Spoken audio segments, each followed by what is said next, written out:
I like a t-shirt. What does it say? This is my new it's my new business. What's it say? It says, this is a one of a kind. When I said I liked it rough, I didn't mean my whole life. This is what happened when I spent the weekend in Amsterdam. Hi, I'm Michaela. I'm Tanya. We moved halfway across the world for the plot. We can't afford therapy, so we decided to plaster our problems all over the internet. Welcome to the shit show. That was good. That was nice. That was nice. Yes, this is what unemployment gives you. It gives you the freedom to explore hobbies you never thought you'd do. New talents, new businesses. So yes, pre-order is available. It's going to take 30 to 45 business days to be made and sent. No, I did this in like 5 days. So if you get your orders in now, you can have it before Christmas. Episode 6. Yeehaw. I am self-proclaiming this episode as fuck it, I'll do it myself. Okay. Yeah, pretty much. That applies to so many things. It does. It does. If you want something done correctly, yeah. I need my fingers on it. So we're coming up to what? I mean, I'm coming up to 3 months unemployment. Is that it? I think so. January, February, March, April. Yeah, coming up a bit. It's 3.5. 3.5 now. Would you like to? What's your number? 14 months unemployed. Nice. I'm surprised that's not straight vodka. But it's funny because I have probably been more busy unemployed than I have when I had a job. Yeah. In terms of brain power. Because I've had to find things to keep me busy all the time. I mean, it helps that I'm a musician. Yes, because it is so easy to just not get up in the mornings. If I didn't have another motive, I would be much more insane than I am. And that's saying something because I'm already pretty insane. But it is very amusing to me watching both yourself and the other Expat Files member be like, I don't know how you did this. Yeah, I am struggling.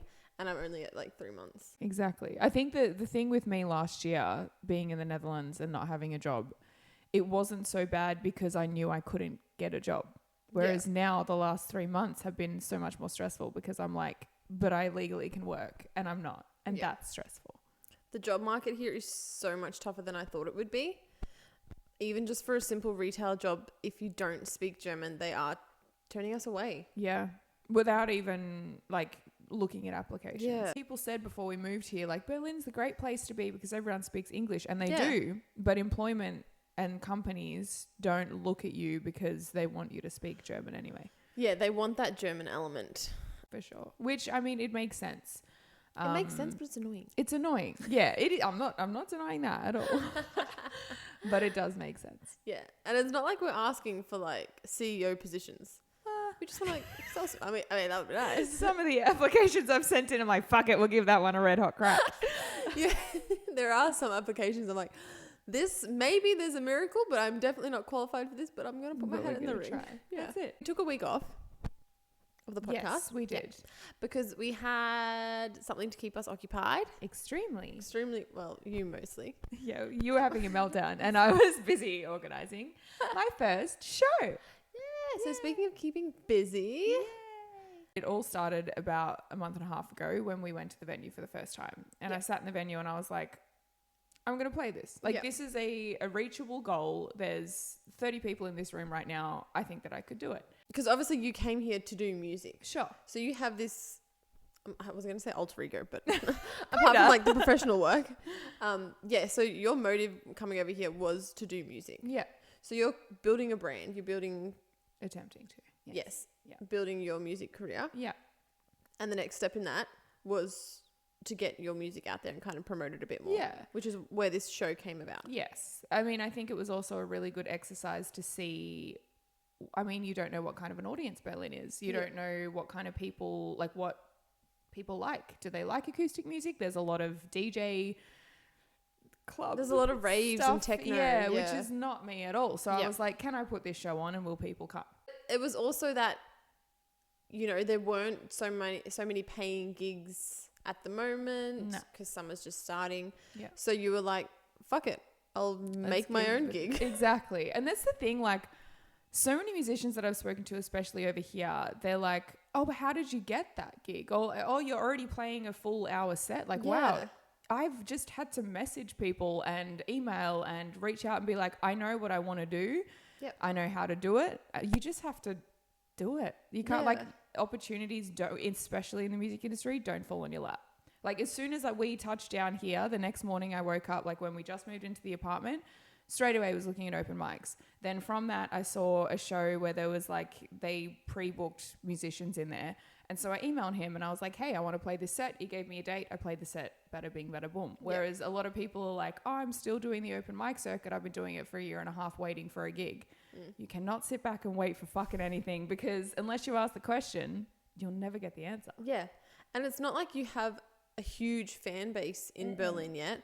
You went onto the street and handed out flyers. Yeah. You posted in Facebook groups. Yeah, all the expat groups, all the Facebook community groups, just trying to draw people into the show. Sure. And the good thing about Berlin is that people are willing to jump on these events because it's Berlin. Yeah, but there's also always going to be people walking past being like, hey, it's a Friday night. We've just had dinner. We've had a few drinks walking past. And hey, there's a pretty gal with a nice voice. So I want to go watch that. Yeah, it's that exposure. Because like even like people that couldn't get in because it was packed. It was sold out. It was sold out.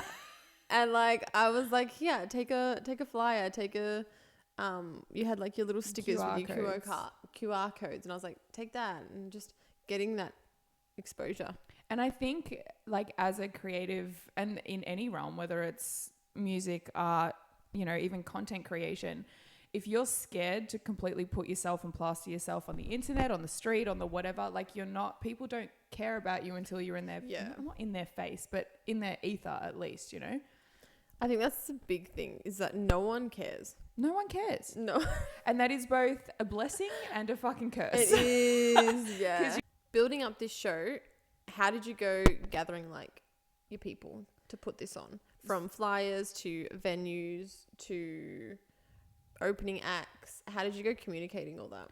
It's being an absolute motherfucking delight at all times. So even like walking down the street with flyers, if I'm handing out flyers and I give them to the people and I'm really nice to the people, you have to be nice on the street afterwards too because they might run into you or something like that. But also like I had a little bit of a network from doing open mics. You just turn to the person next to you and you have a chat. Not necessarily with the motive of being like, I'm going to use you later to come to my show. But it's taking the extra step that, okay, I met you once. We now follow each other on Instagram. I DM'd like 15 odd people who maybe I'd met once. Maybe I hadn't even met yet. We'd just kind of chatted over message. Been like, hey, I have this show. You should come. Like it's not comfortable. Yeah. But it's that networking. Yeah. And you have to, because the worst you'll get is a no. Yeah. So I think that through handing out flyers, through the opening act, so strategically choosing someone who's lived here a little bit longer and has more of a following to open for me, he brought people, but they stayed for me. So, where did you find your opening act? Through the venue. Okay. So I had messaged someone who I'd already met, but they were unavailable. So the venue was like, we have this guy play, maybe send him a message. And I did. And it's that networking with the guy from the venue. Asking him, him knowing someone, because he's pretty connected in like I want to say like the arts. Yeah. Well, he does have this venue that puts on all types of art shows, from galleries to comedy nights to performances. Yeah. So he had to like sell you tickets. I sold all the tickets. So that was a lot of Facebook promotion, mostly. Yeah, posting in different expat groups, different musicians groups. Not that a lot of musicians tend to come along to other people's shows, but they can do. And it's just the exposure. Like I reckon 40% of the tickets got sold 2 days, like within the first the 2 days of coming. Everyone in Berlin is so last minute. Last minute, for sure. Or people were like, I saw it. I like it's in the calendar, but I wasn't going to buy a ticket till I got to the door. Yeah, so you just don't know. Fine. How did you think you would have gone being employed and organizing this? I want to say stressed, but I was already stressed. Yeah, I was going to say, could you get any more stressed? More stressed? Well, I used to do this stuff for my band with a full-time job as well, Yeah. but my full-time job back home wasn't very busy. So I would get paid to sit and email venues all day, every day and organize gigs. I think if I had a really meaningful job, it would have been much more difficult. What are your beliefs? What are your thoughts when I say fake it till you make it? Do you think that that's enough to get you through? Like, do you think you can create opportunities by just faking it? I think you can to a certain point, especially in like the early stages of applications and interviews. You can be like, yeah, I can do that. I can do that. But I'm then really passionate about your company. Oh, what a joke. Yeah, I think there's only so far that can go. I mean, depends. Yeah, you can bullshit your way through a couple of things in your industry. But if you're sitting in an interview to be a legal assistant and you've never even... I mean, when I say fake it till you make I've it, I watched don't Legally mean... Blonde. Yeah, I don't mean lying on your resume. I mean, like, yes, I am qualified and I totally believe that I am able to do this job. Sure. I think, yes, you... On some level, you do have to fake it till you make it. I saw this thing and she was like, I just woke up one day and decided to be that bitch. I just went and started living the life that I wanted to live. I stopped waiting for things. You know, I just walked out the door and was like, yes, I'm going to do this. I'm going to do that because that's the person that I want to be. Absolutely. I think it's putting on that confidence in that front just to be like, it's fine. Everything's fine. And then just hoping the universe clicks on. That's a great segue.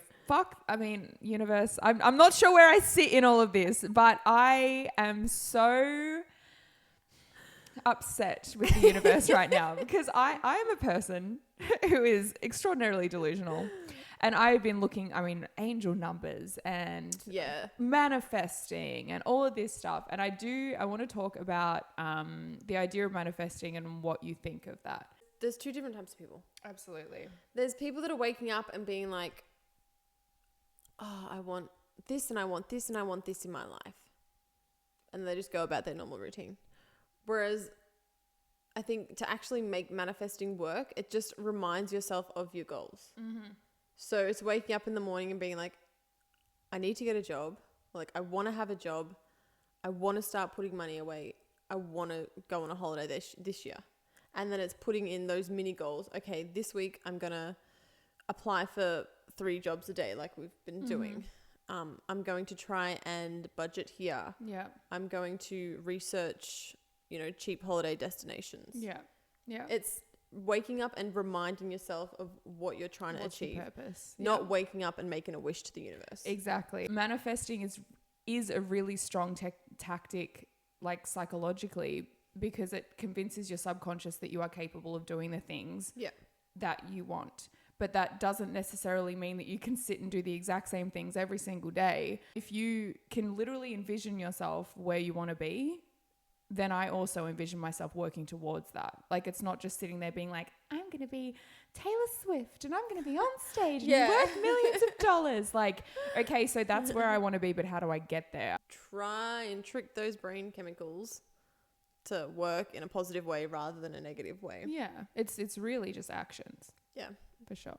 And also, I'm scared because part of me is like, I don't believe in 11/11. I've made an 11/11 wish. I don't believe in wishes. I don't believe in angel numbers. No, that doesn't mean shit. Neither do I. Neither do I, but I'm like, but what if I stop all of a sudden, then everything turns to shit? Oh, is it going to get what? I didn't know that. Exactly. It's so, we're not religious gals, but we are, I am desperate. There is times where I say stuff and I'm like, that wasn't a test, universe. Yeah. Just hang on. I like to believe that everything happens for a reason. I do like to believe that, but I don't believe that there is a plan for us. No. Yeah. No, I think that we make the plans because it's really, again, going back to that, we're creating this ourselves. We're steering this ship. Are we? No. Can someone else? I've got one hell of a current that's pushing me. Can you steer my ship and I'll steer yours for a bit? Obviously, in the job application process, how do you best react or deal with hearing no? At the moment, if a rejection comes through, I'm like, okay, yep, no, I was expecting that. Like, I feel like I'm putting out applications just for the sake of putting out applications at the moment. There is so much time and effort going into each application. And at the back of my head, I'm like, they're not even going to read this. Mm-hmm. Like, it's not even going to get through the first stage, which is really disheartening. So then you don't want to spend that extra 10 minutes on the application. Writing a cover letter, doing the things, for sure. I think that it's global. Yeah. Like, I've been reading a lot of posts on LinkedIn and stuff like that, and the job market's fucked at the minute. It's so bad at the moment. And you're sitting there applying for these jobs, and the further you get into the application processes and the more applications you send out, you feel like you're not worthy of any job because they keep rejecting you. It's like the world constantly telling you, no, you're not good enough. Yeah. And like, there's obvious reasons we don't speak the local language. That's like realistically the reason. Like, the reason I'm not CEO is because I don't speak German. I understand. I would like to take a second to tell you that you are worthy. I feel like we're going to reel this in. Do you hear that, LinkedIn? I am worthy. Yeah. I'm finding it very difficult. I've been in the application process maybe a month or two on you, and I've gotten through to final stages of things. 8 weeks worth of application process. There was a presentation, a 23-page presentation that they asked me to put together as one of the stages, whatever. Then I had to present it. I got through that stage. Finished the complete process, and they were like, great, you've finished, we're just waiting for other candidates. A week went by. Yep. Another week went by. It's in those situations that I don't have full control to be able to, like, fuck it, I'll do it myself, to then get rejected after that you're like... An 8-week application process was disgusting. It's awful. Yep. And then to get the feedback where everything was positive. Yeah. So what was the problem? Why didn't you hire me? We sound salty, but we can be salty. That was a good job that we wanted. I mean, I'm talking it like we're a unit, but but this is the thing. Like, we are a team. Yeah. In a lot of these things, the thing with me and with also you is that when I'm doing something, I never do it at 50%. It's 100%. So, but before every interview, I am fully prepping, making sure I know all about the people I'm interviewing with, the companies that I'm interviewing with, and it's like, maybe I'm giving too much of a fuck. Yeah. Maybe that's the problem. It's draining. And do you know what's really frustrating is that, yes, I understand going for a job, you need to know, what the role entails, who the company is, what the job description wants. Yeah. Like, as someone going for the job, you need to know what you're applying for and understand the industry and the company. Mm-hmm. But when you're applying for 20, 30 jobs a week, that is a lot of work to do all that research and make sure you're on top of it all. Yep. And it frustrates me when you go into an interview and they haven't even read your resume. Oh. And it's like, and then they expect you, who's applying to multiple jobs, the amount of time to know everything. Yeah. And they can't even... Oh, where are you from? Yeah. Oh, what was your last job? Oh, you don't speak German? Yeah. The amount, I've been in 2 interviews now where they've been like, oh, you don't speak German. Sorry, this is not for you. Like, bro. And they're filling one role. Literally. You've applied for like 50. Yeah, yeah. There are some job red flags that I'm picking up. Okay. One of them is how the employer dresses. I know it's not that big of a thing, but if they don't have pride in themselves to come to work, I'm like, what kind of workplace is this? Where you want to turn up to work looking like that? What if you showed up to your interview looking like that? You wouldn't get the job. Exactly. So where's the standard? Where's the standard? It's respect. Yeah. It was the same red flag if they are late. If they are not valuing my time, I get fucking upset. Yeah, if they're late and they're not with another candidate before you, like they've just been like busying around. Yeah. It's like, excuse me, you had this meeting. Literally. You expect me to be on time, I expect you to be on time. For sure. It's just, it's standards that I think and everyone says, you're going into an interview and you're interviewing them too. We're not. I need a job. I will take anything that someone will pay me. Yeah. But I am also someone who will possibly work for you. Like, you Yeah. need to show me some respect. Yes. Definitely going to an interview and they know nothing about you. If I have to, tell me a bit about yourself. You have a 2-page thing in front of you. I hate that question. Be more specific. Yeah. Do you want to know my hobbies? Do you want to know what I've been doing the past 2 years? Or do you want to know my work history? Yeah. Yeah. What are you getting to know me calls? Yeah. Like how much? What do you want to know?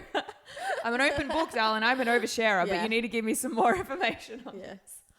Oh, if they spell your name wrong in like the email or like a text message for like an interview, I'm like, oh yeah, how's that detail orientated going? Literally though. Oh my god.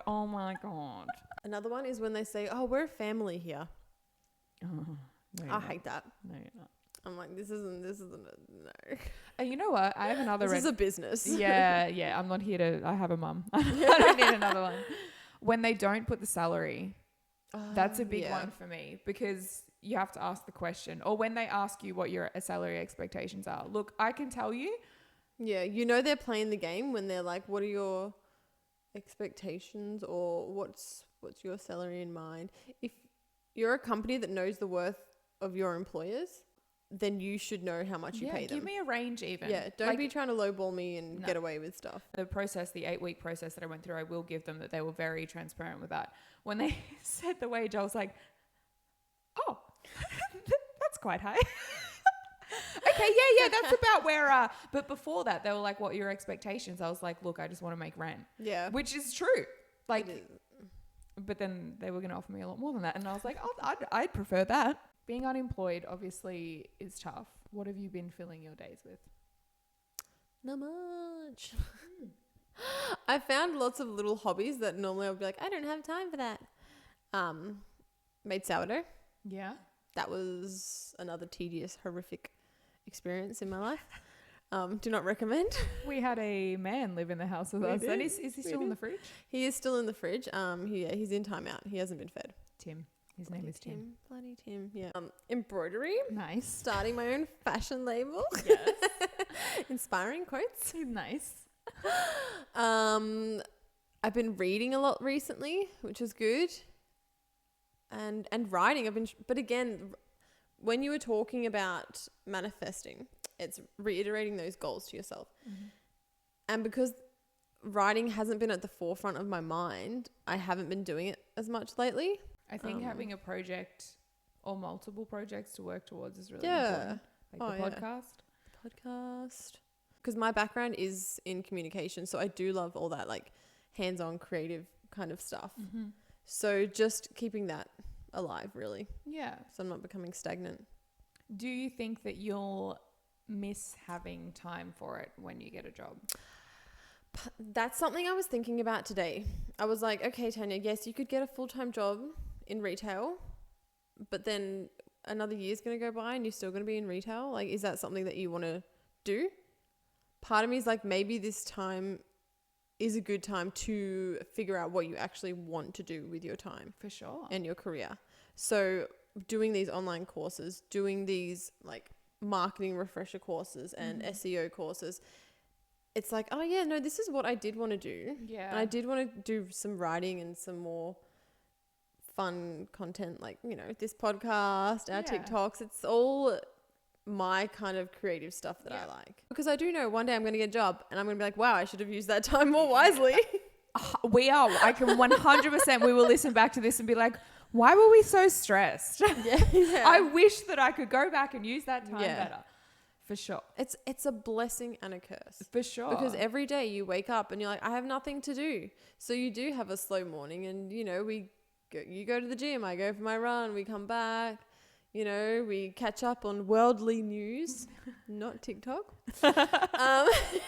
Worldly. And then it's like lunchtime, we'll do some job applications. And then you get to that afternoon and you're like, okay, yeah, I could do some of this, do some of that. And then it's 5 o'clock and you're like, oh, the day's it's end. Pretty much bedtime. Yeah. And you kind of wind down. Yeah. But you do have all this free time, but you kind of dwindle it down. You're like, oh yeah, but I don't have time. Yeah. And it's such a weird feeling. I think it's so strange because I feel like I'm stressed from the second I wake up to the second I go to bed, but I don't do anything. Like I do things, but I don't really do things. You know what I mean? It's that stress and that indecisiveness that's paralyzing. It is. And you're just kind of stuck like, I don't know which way is going to benefit me the most. Yeah, it's tricky. It's really tricky. For sure. So we're embroidering and feeling like we're accomplishing something. Well, that's good. I think that's why I like the tangible stuff. Yeah. You know, you can wear that. The embroidery, the bread. It's something I can show like, look, I didn't just sit on the couch all day. Not just like, here's my TikTok that took like 7 takes to make. And do you think that we should just throw in the towel and just make a business? Like if no one's going to give us a job, we'll just make a job? Well, I have been for the last fucking 14 months, bro. I don't know about you, but I've actually been really busy. I mean, getting paid for what I do would be grand. I'm such, and I think both of us have such an entrepreneurial mindset.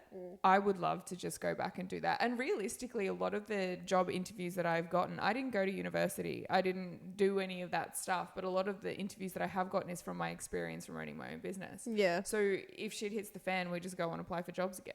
Yeah. I mean, what are we going to do? What are we going to lose? What business are we going to start? Going into some of these job interviews though and coming out, part of me is like, I don't want to work for someone. Yeah. It's so tough. It's good because you don't have that stress of I have to do it all. Mm-hmm. But it's also you have to answer to someone, which is, it's very hard to go back into when you've been running your own business. Yeah, I would much prefer to tell myself I'm a piece of shit than have someone else tell me I'm a piece of shit. And I would much rather myself decline myself a raise than someone else. Yeah, exactly. We can't afford that this month, darling. What are the scariest things about being unemployed? For me, it's financial, for sure, like struggles, watching your savings dwindle down. Over dumb shit. Yeah. Over like, I have to go to the supermarket. This isn't even worth my savings. Like I'm not going to buy a house or like going on a holiday or something, you know? But it's also that safety net that you slowly lose. Yeah. Not getting that super build up. You're not getting that savings build up. You're not getting that professional experience growth. That gap in my resume is getting bigger and bigger, but I'm really good at explaining that now. I've got it down to a T. I'm pretty much, At what point in your life is a gap year unacceptable? No, okay. This is how I justify this, right? COVID. We were locked in our houses for a really long time. So I think that we are justified to have a gap year. My gap year is now over. Yeah. I've had it. I want to start my gap year. Yeah. So you start yours and I'll bring home the bread. What do you struggle with most in unemployment? Having a lot of time.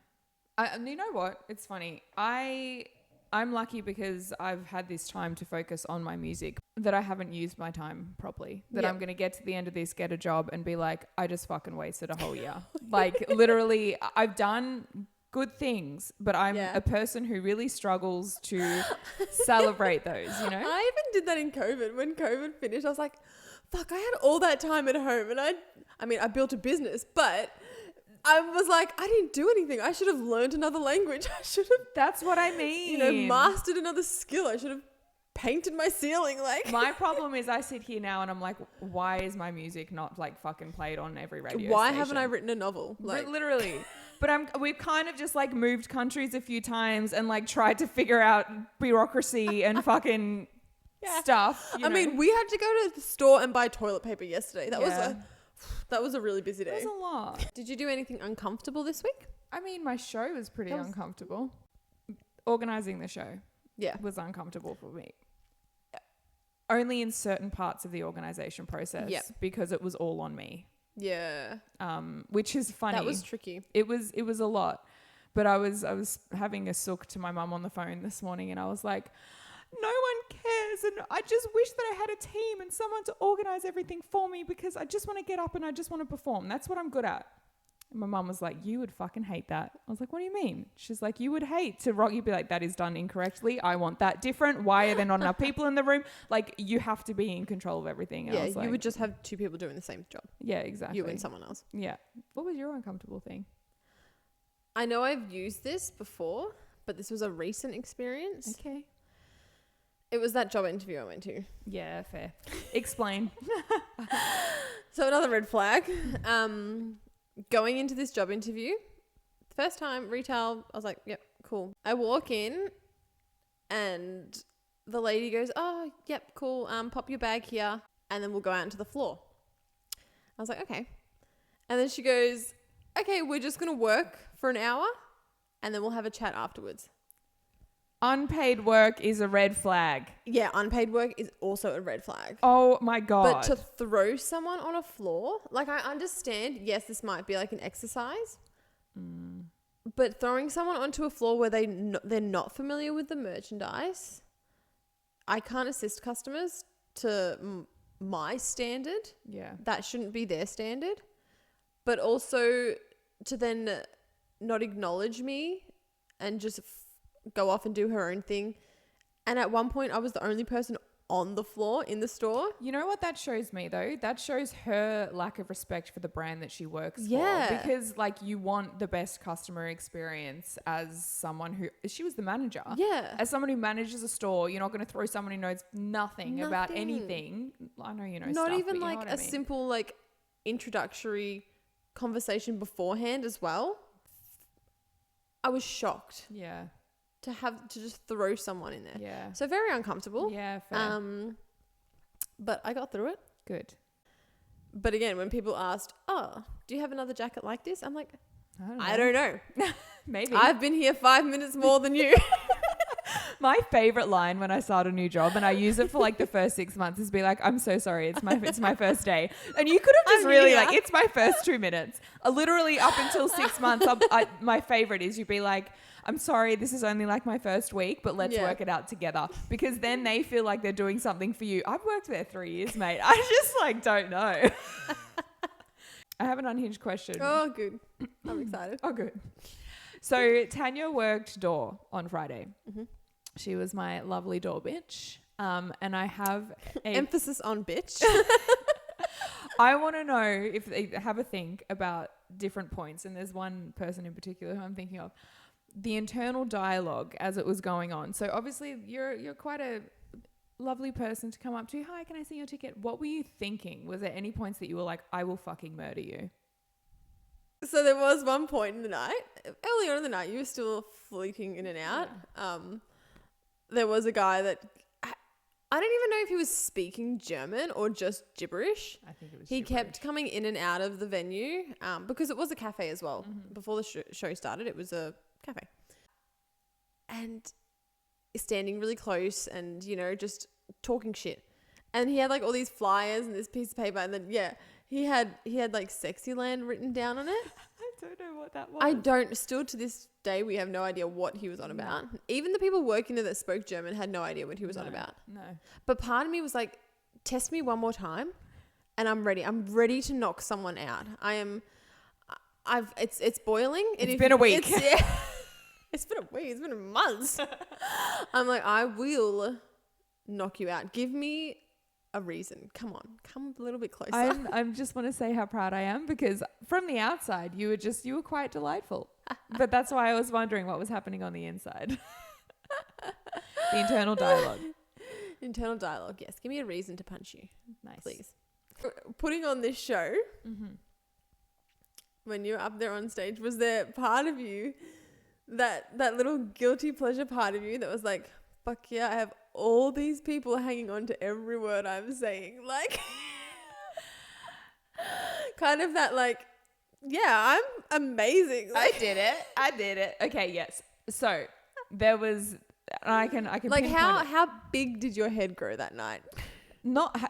Because I had to do all of the organizing beforehand. Getting on stage was the easiest part. Yeah. It was like I was exhausted by the time I got on stage. But opening song, I chose it purely because I knew that the opener was really good and I knew I had to get people to stick around. And in this song, I fucking nail every time. Like there are big notes, there are people sit back and be like, whoa, and I can feel that coming out of me. So I actually fucked up the whole first part of that song and I was like, oh God, I need to bring people back in. So I skipped the 2 verses that don't do much and are quite boring and I went straight to the end where I was like, I'm about to wow you, so just sit back and fucking enjoy this. And I did. I wowed them and I got the applause, and at that point I was like, now I have them hook, line and sinker. I can relax and I can whatever. But it wasn't until midway through I actually started enjoying myself, because you just kind of, you have to make sure you've got them, you know? Yeah. It's tricky. Full transparency. I dress a certain way getting on stage. Yep. I'm always done up to the hills, because it's not just a hearing experience, it's a visual experience too. Like, you have to, girls look at you and be like, wow, she's singing really nice lyrics about things that I feel. Guys look at you and be like, okay, she's pretty good looking and she's got some good pipes. Like, that's, you have to be the whole thing. It's exhausting, but it's great. Anyway. It's almost like that customer service voice. For sure. Do you think that you clock out? Yeah. I mean, you saw me. I fucking walked off stage and I was like, I want to go home now. Done. Yeah. After the show, she's like, I'm going home now. And we were all like, okay, we're going home. I was fried. But we did it. Second question, related to the job market. Sure. What is one job you refuse to do? And what is one job that you're like, you know what? Yeah, I'll do that. Ooh, I refuse. Because of ego? Just because you fucking hate it. Hospitality. Yeah. I will not serve drinks. I will not serve drinks. Coffee. I mean, I don't know how to make a coffee. I'll serve coffee in daylight hours because people are lovely. But I do not have the patience for drunken men. I just don't. See, I would be fine with that. Bartending, I could do. Hours, not great. Cafe, yes. But restaurants, no. I can't do restaurants. I cannot Anyone do with restaurants. needy people, I just don't. And chefs. I hate chefs so much. Yeah. We're not quite at that point yet. Yeah. Hopefully. That. Touch wood. And one that I absolutely would. Yeah. Not absolutely would, but you were like, yeah, I wouldn't do that now. I mean, I've always been open to foot pics. There's not much that I wouldn't do. That's the thing. It's not much. I can't think of anything that's that unhinged that I haven't been like, I mean, if I knew how to do it, I would. Put a dollar amount on it and I'll consider it. For sure. We were talking about the other day, you know how you've done your nude modeling? Yes, I have. And when you were doing this, I was like, never, I could not do that. No, not on the cards for me. Definitely not something I could do. Yesterday, you know what? Yeah, I would do it. So let's actually, I was thinking about this yesterday evening. So I was like, that's quite a corner we've turned now. Yeah. If I full on was like, okay, they need, like they've asked me to be a model and they want someone for the week after, and I full on like organize the whole thing and all of that stuff, and you knew that in a week's time you're going to be naked in front of 12, you would 100% do it. Yes, if they, because how much did you say it was? €60 for 2 hours. 100%. Yep. That's 2 weeks worth of groceries. All right. Part of me wants to just organize it, not for me, but for you, just to see you do podcast. It. Yeah. Be like, so she wasn't fucking lying. She was legit. Yeah. Anything else you want to add to this? That's everything. My book's closed. Good chats. Good chats from the unemployed. Soon not to be unemployed. Manifesting. Please. Okay. Good chats. Thanks. Au revoir. Tschüss. Arrivederci. Bye.